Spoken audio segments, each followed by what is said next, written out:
Lo hemos dicho antes, Chile está en un proceso revolucionario. El gobierno de Gabriel Boric no es más que un eslabón en una cadena de ese proceso revolucionario.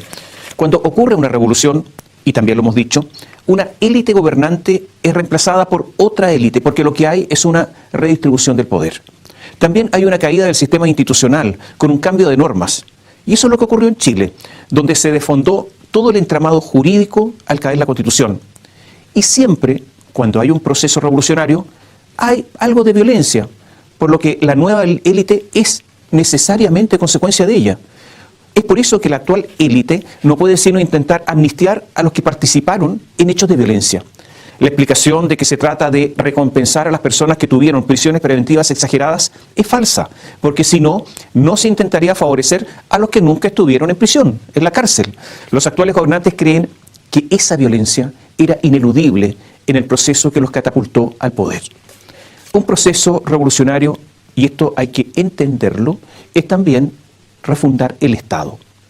Por eso no cabe sino sentir sorpresa ante los que con horror alegan sobre las pretensiones refundacionales, están tratando de refundarlo todo, porque justamente de eso se trata. En esta labor de refundación participan tanto el actual gobierno como la Convención Constitucional. De hecho, también lo hemos dicho hace rato, el programa de gobierno y el texto constitucional se superponen.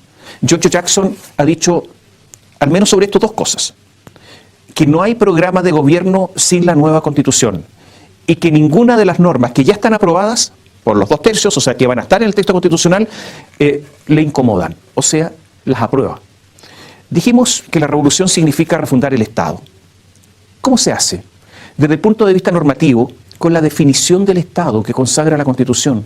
Todas las constituciones dan una definición del Estado. Y veamos cuál es la definición que se va a someter a plebiscito en nuestro país. ¿Qué dice? Y esto va a estar en el texto constitucional, está aprobado. Chile es un Estado regional, atención con esto, plurinacional e intercultural conformado por entidades territoriales autónomas. Otra norma aprobada. El Estado es territorialmente, se divide en regiones autónomas, comunas autónomas, autonomías territoriales indígenas, autonomías territoriales indígenas y territorios especiales. Las autonomías territoriales tienen competencias necesarias para gobernarse. Las regiones autónomas y autonomías territoriales indígenas están dotadas de autonomía política, administrativa y financiera. Los pueblos y naciones preexistentes, aquellos que estaban antes de la llegada de los españoles, preexistentes al Estado, deberán ser consultados y otorgar su consentimiento en aquellas materias o asuntos que les afecten sus derechos reconocidos en la Constitución. O sea, plurinacionalidad y autogobierno indígena. No solo eso, sino también en el sistema de justicia, con dos sistemas de justicia paralela, incluyendo a la Corte Suprema, porque va a haber una sala especial con una conformación especial para esas causas indígenas. También habrá escaños reservados, también en la Corte Suprema, también en el Congreso y en numerosos órganos centrales. Este es solo un aspecto de la revolución. El presidente Gabriel Boric dijo que uno de sus referentes es Álvaro García Linera, el boliviano. Yo aconsejo, si alguien está interesado en la actualidad chilena, leer a este autor y político boliviano. Es García Linera quien ha desarrollado la idea de plurinacionalidad. Fundada en el marxismo, porque así lo dice, pretende superar ese marxismo clásico para sustentar la sublevación indígena, una cruzada emancipadora, una especie de prueba viviente de lo antineoliberal, de la conexión entre la naturaleza y la conexión además con la crisis climática. Un comunitarismo, o sea, un nuevo socialismo, donde conceptos como eurocomunismo o socialdemocracia, según ellos, están absolutamente fuera de juego. Y es lo que ha pasado en la política chilena. Ya no basta con que se diga que el Estado es pluricultural, porque la pluriculturalidad no da poder. Es la idea de plurinacionalidad y solo ella la que permite crear entonces un nuevo Estado. García Linera habla de constituir una hegemonía política, intelectual y moral desde el Estado. Y no habla de eliminar el mundo privado. Lo que ocurre es que ese mundo privado deberá someterse a todo esto. Dice García Linera, textual: en el Estado plurinacional, los indígenas son la fuerza motriz de la construcción del Estado. Y se trata de reemplazar el Estado actual que llama, según él, Estado aparente. La plurinacionalidad tiene que ver con el socialismo de base, o mejor dicho, con la vida comunitaria. Es totalmente antiglobalización, antieconomías globalizadas. Su variante en el poder, y cuando interviene la nueva élite, es el asambleísmo. El Ministerio Público, por ejemplo, ya no lo dirigirá, y así se aprobó en la Constitución, un fiscal nacional, sino una asamblea de 7 funcionarios elegidos por otra asamblea. Esto, resulta obvio, tiene 2 connotaciones que saltan a la vista. La primera es que al reconocer varias naciones en un mismo Estado unitario, habrá una tensión permanente. Porque ¿qué es una nación? Una nación es un grupo de personas que viviendo en un territorio tienen una historia común, se reconocen en esa historia, lo que produce una identidad que los une y lo más importante, desean tener un futuro común, un futuro juntos. Un futuro no con otras naciones, un futuro entre ellos. Y como en Chile se está reconociendo a los distintos pueblos indígenas como naciones, podrían caminar hacia la independencia. Porque si ya tendrán territorios, si ya tendrán autogobierno, la independencia está a solo un paso. Además, esto forma parte del derecho internacional, porque está lo que se llama la autodeterminación de los pueblos. Lo que decimos, ¿usted cree que es una exageración? Veamos. Ya existen tierras liberadas.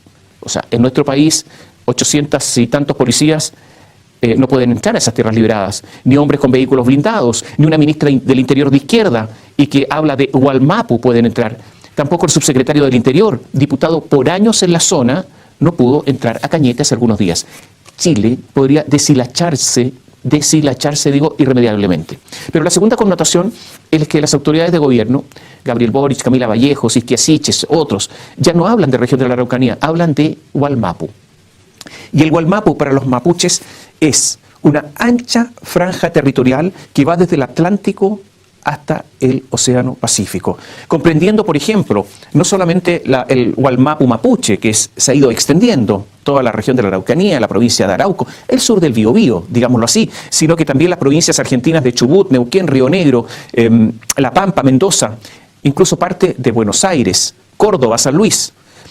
En Argentina, ni el justicialismo, ni la cámpora, ni los piqueteros, ni los sindicalistas, digamos, de Moyano, ni la derecha de Macri, ni los radicales, nadie quiere escuchar ni hablar de cosmovisión mapuche, ni de Wallmapu, nadie en Argentina. Isquia Siches, inexperta ella, dada impulsos primarios, debió dar explicaciones a los argentinos por hablar de Wallmapu.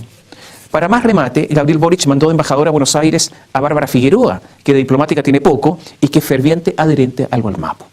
Anda perdida la Cancillería chilena pensando que una sindicalista nuestra haría buenas migas con el gobierno argentino y sus sindicalistas, cuando una cosa que quiere el justicialismo, no quiere el justicialismo y lo ha combatido siempre, es el comunismo. Siempre fueron adversarios y siempre vencieron el comunismo. Mandan a una persona que le gusta el Wallmapu, que es comunista cuando es en Argentina eso con el justicialismo, es vinagre con aceite, es torpe, es una torpeza el gobierno chileno. Bueno, pero ya hablaremos de eso. La plurinacionalidad también tiene efecto en el norte de nuestro país.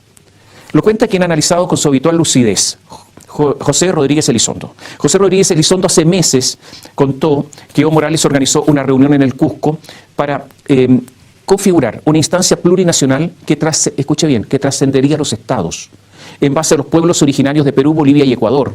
Se llama RUNASUR. Y esto fue público, los más destacados internacionalistas peruanos, Alan Wagner, José Antonio García Belaúnde, Ricardo Luna, reaccionaron de inmediato y acusaron a Evo Morales, cuyo mentor es, de nuevo, Álvaro García Linera, de querer fundar en el Cusco una América plurinacional, con pueblos indígenas, obreros, profesores, campesinos y académicos escogidos con la misión de capturar el poder. Su objetivo político sería desmembrar el Perú, otorgando a Bolivia una salida soberana al mar conforme a una nación aymara. O sea, RUNASUR es un proyecto, de nuevo, plurinacional, antagónico con la soberanía e independencia de 3 países. Y de esa manera Chile ya no limitaría con Perú.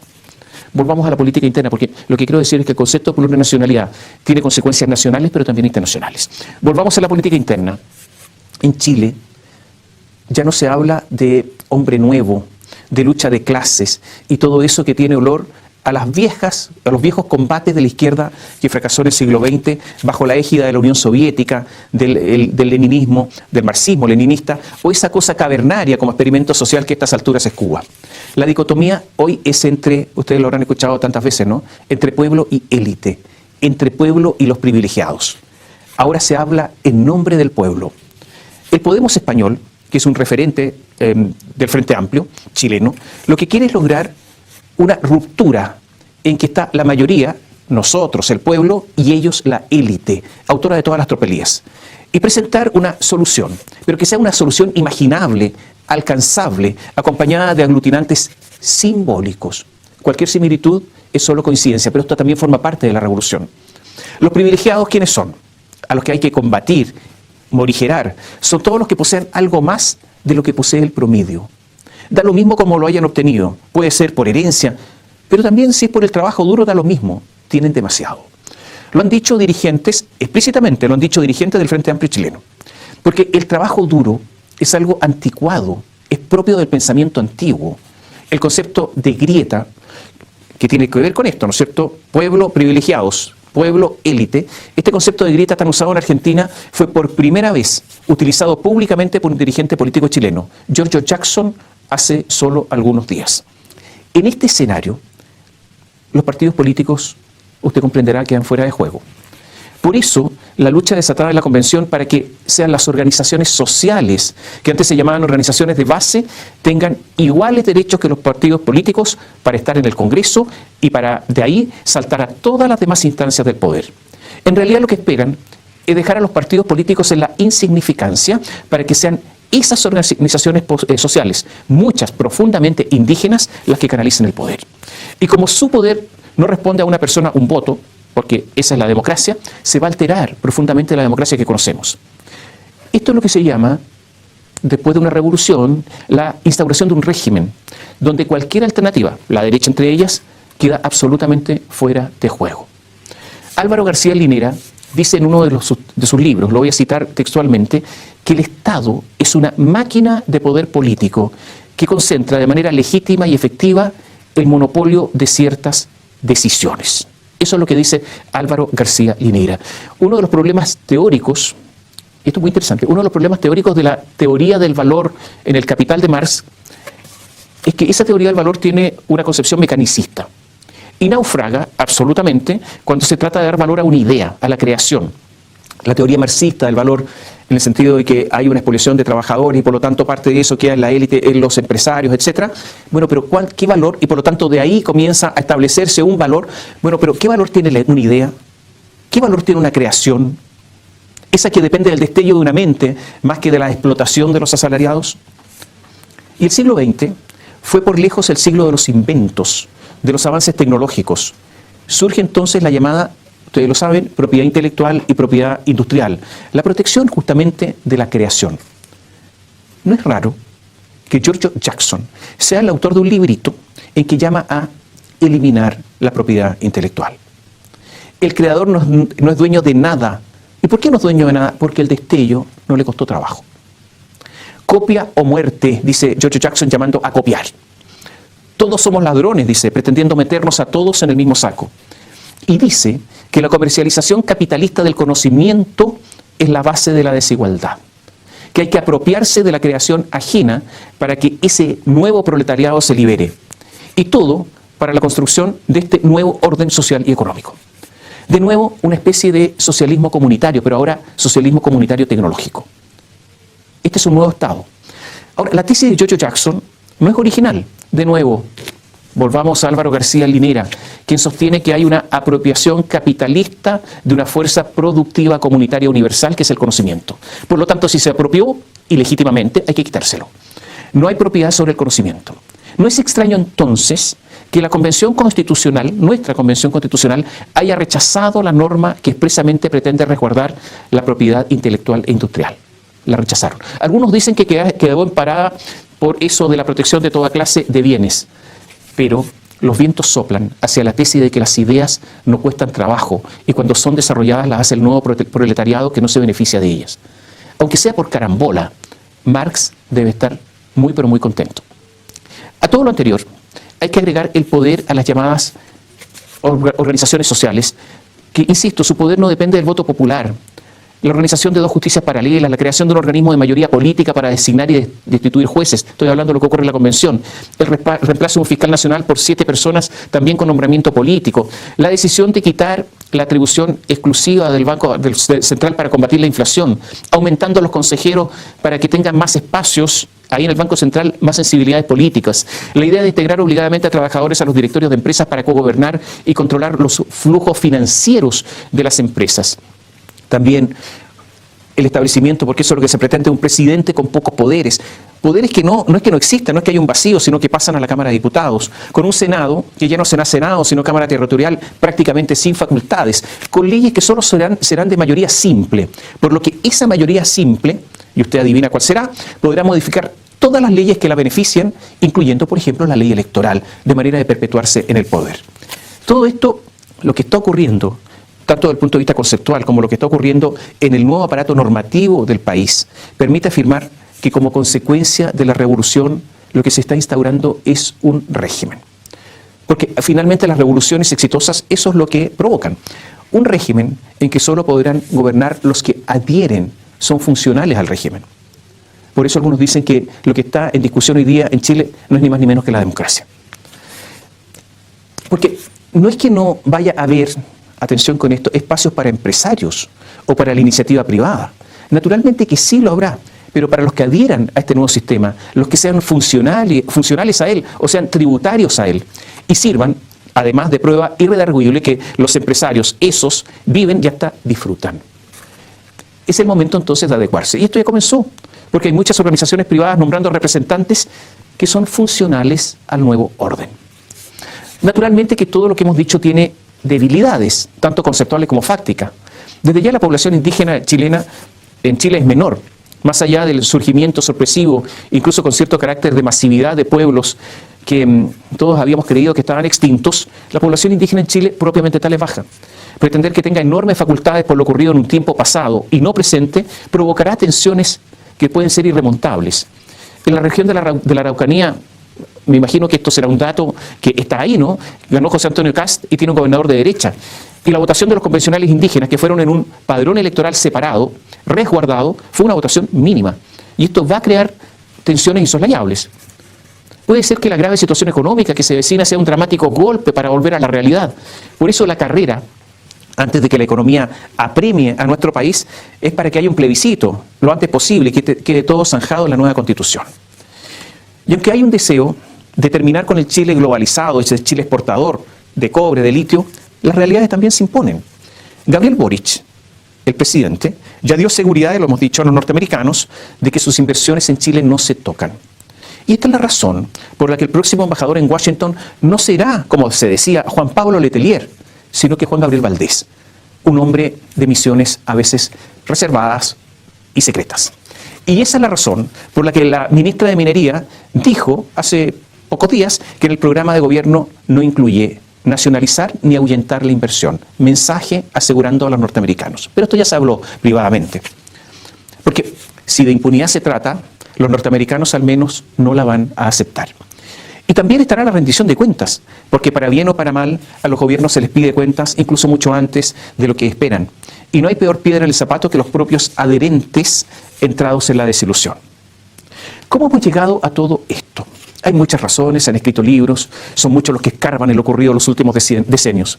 Lo cierto es que lo que ha pasado, entre otras cosas, es una sistemática labor de deconstrucción en el país, realizada, entre otros, por una enorme cantidad de profesores ideologizados, que incumpliendo con el deber de mostrar a los niños las distintas alternativas para que ellos finalmente opten por alguna, realizaron una enorme, una amplia labor de adoctrinamiento. Esos que fueron niños, hoy son mayoría. El desprecio por la educación, la falta de interés por la educación y dejar que las facultades de pedagogía fueran el repositorio de los peores puntajes para entrar a la universidad tiene consecuencias. Ha habido un trabajo de sectores de izquierda largo y fructífero, exitoso. Además, fueron, sin quererlo, aliados con la derecha.